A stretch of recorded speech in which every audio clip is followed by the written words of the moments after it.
sometimes being able to pull a story from 1,000 rows of data is almost more important than understanding what each individual data input means or the formulas needed to get there.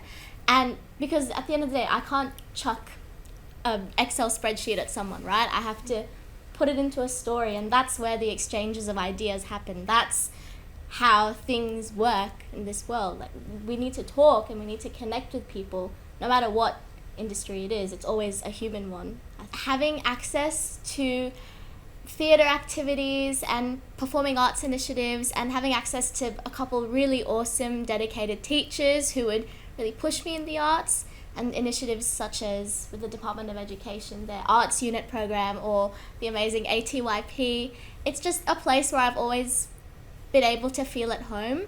And I think we talk a lot about the cathartic element of art, right?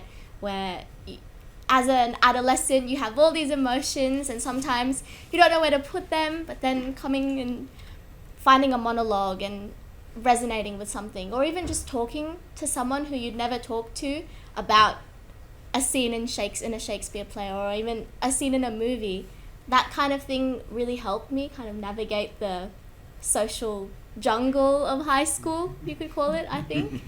And I don't know where I'd be today without the arts and arts education. I think it's given me a lot of confidence in communication. It's given me empathy, which ultimately, helps with collaborating and teamwork. And no matter what industry a young person ends up in, those skills will be important. I remember in high school, a lot of my friends would say, well, I'm not going to end up in the arts. Why should I have to study Shakespeare? Why should I have to do a drama class?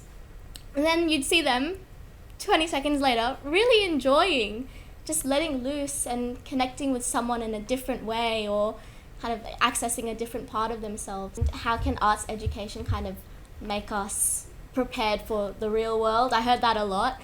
But then when we come back to the idea of empathy and being able to communicate, having arts education from a young age teaches you those skills. If the argument is that we shouldn't provide arts support because it'll only affect one industry, we should scrap that, because really it'll just make a richer, better workplace, I think.